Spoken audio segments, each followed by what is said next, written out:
Okay, so here we have our separate lists of what we look for in our future husband. And we sort of separated the lists into priority and non-priority. Yeah. So there are some things that are non-negotiables when you're looking for a future husband, and then there are certain things that are preferable, but are not, make it or break it, deal breakers. A little bit more superficial. Yeah.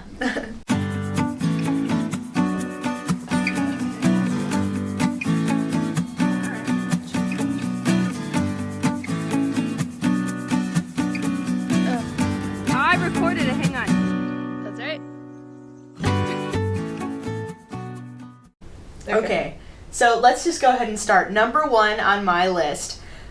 In a future husband, I want a man who seeks to do God's will above all else. Mm-hmm. Yeah, I mean, same. I said loves God above all things, especially in the Eucharist, and cherishes the faith.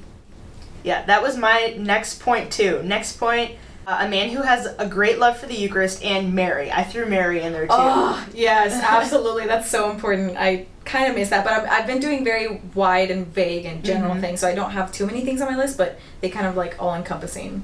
So, but I put under there the same thing. Like, if I die, I know that my children will be properly formed, and that's an important thing to think about. And along with that, because I don't have a super extensive list, and I don't know if this is later on in your list, I said no vices, in the sense that, like, listen, if you're addicted to pornography, like, that's very difficult to go into a marriage to. If you're addicted to alcohol, if you're addicted to certain substances, it's very detrimental to build a life with another person when you have those strong vices gripping you. So I think it's important to do your best to become a more virtuous man and really root out all those like strong sins that can really affect your life and your family's life and your children's life. Like, that can affect your children as well. So that's just immature, and it means that you haven't grown to a point where you should even be considering marriage. Because you need to have that discipline. Like, you need to have the discipline to die to self for your family. So if you can't die to self now just on your own, how can I expect you to die to self for me and my children? Exactly. So. Okay, next up I have a man of prayer. Yeah, I mean, that went with my first thing, but yes, that's very good though. Yeah, prayerful heart. Yeah, specifically someone who will pray with you, someone who prays on their own, even when you're not looking, and someone who's going to teach your children how to pray. Yeah. So my next point is strong leadership. I want a man who's very intentional, very masculine, and so masculine that he frees me to be my feminine self. I really want that strong leadership in the same way that I would see him as a good father. I think, like, leadership within me and his relationship, but also him being a good leader to our children. Yeah. And I want him to pursue me, not only in our dating relationship, but listen, this is the road for life, okay? So I want you to pursue me throughout my entire marriage. Not just at the beginning, you get me, and they're like, okay, now I don't have to work anymore. No, like, it's a continual developing of relationship. It's a continual thing. Yeah, and I want him to be purposeful. I want him to have motivation in his life, not just kind of be satisfied with settling for the mediocre. I want you to strive for greatness. So yeah, I kind of all encompassing. Yeah, I had a similar thing too. A man who initiates, a man who pursues, and then the way that I phrased it is a man who knows what he wants. Oh, absolutely. Because I think we've both dealt with men before who are just messing around, not mature enough to know what they're actually pursuing. Yeah, and I think that kind of goes with one of the other things that I said.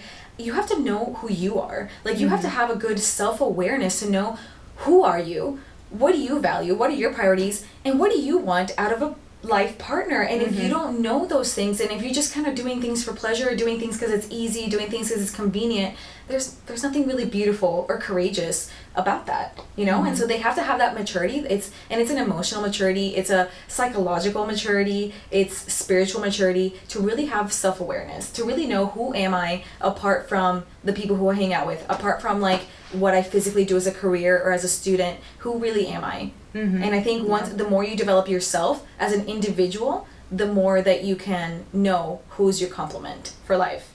My next point is, I think of this as like a package deal, but like emotional, social, psychological health and maturity. Yeah. So someone who is not necessarily like charming, but somebody who knows how to have a conversation, how to communicate well, how to deal with people, you know? I had that exact same thing. I said, a man who knows how to carry himself with confidence, but not arrogance, but also knows how to be engaged in conversations really with anyone. Like, I can bring you to a party and not have to babysit you. Like, I don't want to have to, like, be like, oh my gosh, is he, like, blending in well with the crowd? No. Like, I can just bring you, and you are, like, you are mature enough and good socially, and it doesn't mean you have to be extroverted, although I do prefer that. It just means, like, you know how to interact with people in a normal, not awkward way that, I don't have to be worried about you. Like, I can bring you and be confident in you, that you are confident in yourself. And I also think that goes back to knowing who you are. If you know who you are, then you're going to be confident. You know, you're going to be confident. And if you know who you are well enough to be confident and proud of yourself, then you're going to exude that with every single person that you meet, you know? So just like on a personal level, I would want someone who really enjoys my company and is a good listener, you know? Yeah, absolutely. I agree with that. I mean, and I think that comes down to compatibility, right? Like, do you love me for who I always try to exude who I am authentically. And if you love that, okay, that's great. And if you don't, that's fine. And that's just has to do with compatibility, you know? But yeah, definitely. Another one that I had, which I'm sure, which also they all kind of go along together. Yeah. I want him to be deep. Like, I want him to have depth to him. It's not just superficial. Like, I want to know that this man has thought enough about himself and his values that we can have conversations really that are meaningful and that are not just kind of like, oh, what'd you do today? Well, I had pizza today. Oh, what'd you do today? Well, I had a really hard time. No, like, yeah, and that's fine. Obviously, there's a part of that in a relationship. But I want to be able to have conversations for hours just about, like, who you are as a person, or what you value, or what your dreams and goals are. That's very important to me. Okay, this is something that I sort of recently discovered after, having left the convent. I didn't realize that this was a priority for me. But now, I would like a man who has discerned in some way the priesthood. Like, even just giving a thought, like, am I called? Maybe not necessarily an ex-seminarian, but a man who has, such a desire to serve the Lord that he's, thought about giving his whole life to the church. Yeah, that's a good one. I like that. One more thing off of my list. I would want a man who is a good father, who's good with kids and who's going to play with the kids and give them time and spend time with them. Yeah, have that relationship, that intentional relationship with each one of his children and develop that, like, because that personal development of the kids is going to be important to have that relationship with the mother and the father. Yes. And if so, and if it's just the mother and the kid, that's important, but also that masculine role in their life is so necessary for their personal development. For their formation, exactly. Exactly. Okay, well, I think that's all we have on our list. I mean, we could probably go on. Yeah. But we'll cut it off there. Yeah. Yeah. We'll leave some room for God to work. Absolutely. Well, yeah. Maybe we could do a follow-up video on how to prepare yourself to be worthy of, your future spouse. Yeah, how do you prepare yourself for marriage in general? Yeah. Yeah, that would be a good one. That would be cool. Like and subscribe if you want that video. There's more to come, everybody. Thanks so much for watching, everyone, and I hope you'll tune in for my next video. Thanks. Bye. And how the kingdom of God is open to everyone.